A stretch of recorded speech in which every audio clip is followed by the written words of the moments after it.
All right, what we have today?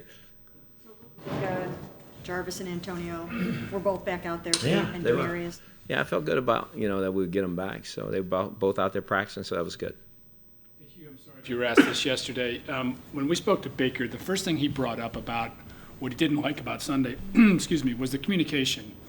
Was that understandable given a first start, and was that an underlying issue throughout the game? Just getting guys lined up right, Yeah, I think, as I said to our offensive football team, we got to help him out. We got a lot of young guys playing, some verbiage that he has to get communicated, and guys got to hear it clearly. You're on the road, you got to hear it clearly and get lined up so he's not having to reline people up. From time to time, those things happen. So we got to help him out that way. But I thought he handled it extremely well. But again, that can be a little nerve-wracking for a first-year quarterback, having to do all that and play the game and be perfect and do all those things. So we just got to do a better job around him that way. Speaking of nerve-wracking, how tough is this Ravens defense in They're terms good. of especially for a rookie? Yeah, no, I mean, they're good. Let's make no mistake about that. I mean, they're statistically good. They're personnel-wise good.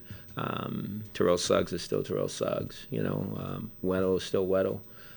So they have a lot of really good premier players. But this is the AFC North. We get it. And we think we have some good players too. So we're looking forward to the challenge. We're going to be the team that we want to be. We got to go in our stadium and play against these teams and find a way to defeat them. So that's what this is all about. When you say Weddle's still Weddle, what makes him kind of special? He understands the game. He plays the game as the quarterback of the defense. I think the guy really studies football. He's been a tremendous competitor. I've known him for a long time, competed against him in San Diego where he was extremely good there. He's played well everywhere he's been. I think he adds a different element back there in their secondary because I think he's like a coach on the field. And he can, see things before they're happening. So he's done a good job that way. You stressed not turning it over since you've been here, but is that an extra emphasis this week? I mean, they turned it over 9 times last year in the 2 games. Oh, yeah. That was last year. So we're gonna move on from those games. But, no, they get the ball, and they do a great job of batting passes. They get their hands up. It hasn't been a game where they haven't got their hands on the ball. So we have to do a great job of protecting the ball. We got to do a great job in protection. And, again, make sure we keep their hands down because they've had some tip balls. You look at the league stats, and all of a sudden, through 4 weeks, your team is second in the league in rushing. Mm-hmm. And there was a time where that meant more than it means now. Can you talk about how the game has changed on your watch as a coach in this league?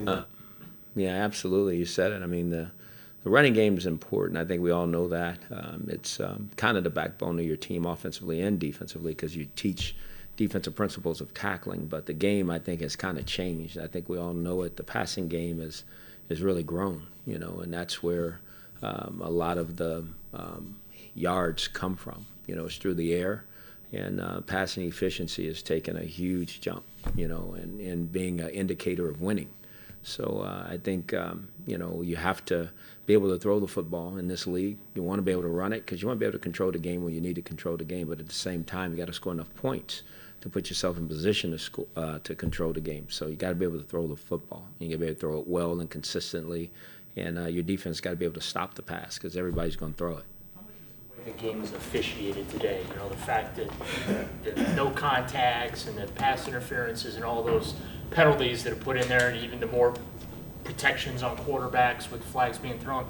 How much is the rule book and the way the game is officiated enhanced the need to pass the ball versus, as well as conversely somewhat minimizing what you're talking about, the importance of the run game? Right, I think you summed it up. I think, let's be honest, this is an entertainment business at the end of the day.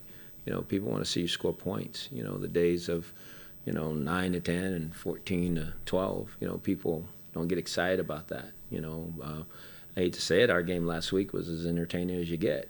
We just want to be on the other end of it. Points score a lot of points, and both teams did. Defensive coaches don't feel good about it, but offensive coaches, you pound your chest a little bit. But I just think that's what pro football has become. It's who can score. What offense can score, what players can score and score the ball often and make plays while defenses are still trying to shut it down. That's why there's such a premium on rushers on defense and cornerbacks on defense and good safeties. You have to have them because everybody's throwing the ball at a high level. So you scored 40 points first time in 10 years with this team, and you did it with a rookie quarterback making his first NFL start. Should that be expected to be the norm? I don't want to put too much pressure on him, but how much more can your offense do? Again, we felt like we left some plays out there. Again, I'm not going to tell you we're going to score 40 every week. I mean, we're trying to score as many points as we can. I do know that. I made a statement the other day, and don't take it the wrong way, but this is kind of who Baker's been. He's find ways to score touchdowns and get the team into the end zone. And that's a good thing. That's a good problem to have. And, again, we're trying to score it as often as we can, as fast as we can, and make sure we put our players in position to do that because I think you have to score enough points, especially in our division, especially with the teams that we're facing on our schedule, to have an opportunity to win. Jabrill said some things yesterday to a couple of different outlets about, the fans are wishy-washy was one of the quotes that he had mentioned to. Jabrill said that? Yeah. I'm sure. Me knowing Jabrill, he didn't mean it that way. I'm sure, just me knowing him, he gets a lot of attention. I hadn't played at Michigan, being out and around, I'm sure some people probably come up to him and speak to him. I don't think he means our fans, our diehard Cleveland Brown fans who have been with us through everything we've been through. I just know him well enough to know he probably didn't mean it that way. But, again, he has to take responsibility for that, and I'm sure he will. I just know the young man. I'm not trying to defend him, but I know that I'm sure he didn't mean it the way it came across. Do you sense that he is frustrated with the way things have been kind of going for him a little bit in the return game and maybe defensively as well? Well, I don't know if it's personal. I think as a football team, we've been in some close games, some chances to win and didn't go our way. I think anytime those things happen, I think frustration starts to set in for anybody. What we got to do is keep working and keep playing, and he has to continue to work and get better. Jabrill's done some really good things. And, again, we got to continue to clean up the special teams returns, on our punt return and kickoff return because he's the primary ball carrier and put him in a position where he can have success, and we plan on doing that. But, again, I think sometimes a lot of that gets overblown. We're still at the quarter of the season, got a long way to go. It's a lot of football left ahead. Considering who you're going against this week, is this an opportunity to kind of take a step back and see where Desmond Harrison is at? Considering he's going to have to go against Terrell Suggs. It ain't going to be a step back. It's a step up. I won't be taking a step back to see it. I mean, I'm going to see it firsthand. I know he has a tall assignment ahead of him. They have good rushers. They have good, athletic, long guys who know how to rush the passer, and obviously the number one guy is Terrell Suggs. And so one thing I like about Desmond, he's not going to blink. He's going to go out and compete. And I'm sure he's going to learn something as he goes through the game about these guys he's playing against, and we got to do everything we can to help him and put him in the best position. But again, it's the way this league is. You play, you got to play against the best, and so he's got to be up to the challenge. Why do you think Suggs has been so good for so long? One, he's a tremendous football player, always has been, ever since he came out of Arizona State. And then I think he takes care of his body more so than what people think. He's had some injuries, he's overcome them all, and he works extremely hard.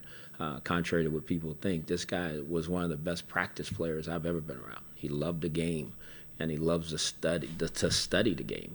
That's something that I think he's always prided himself in. And obviously he's had a tremendous career.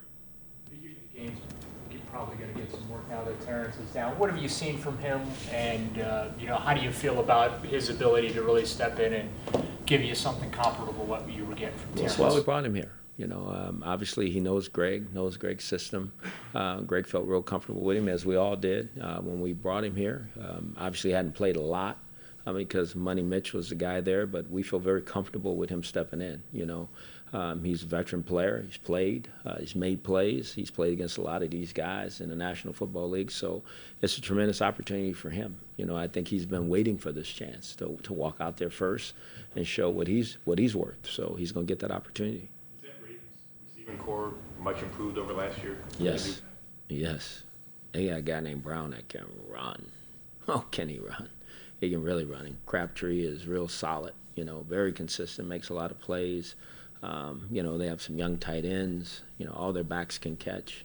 They have some skilled guys that can play. So it's it's a fun challenge, for us as coaches. The chess match back and forth and how we slow them down. I'm sure they're feeling the same way about how they slow us down. So it'll be fun. When Callaway made that catch in the fourth quarter, it's kind of surprising to me that he didn't go all the way. Me too. I said that to him. Why didn't you score, man? Was he gassed? No, I don't know if he was hurt a little bit.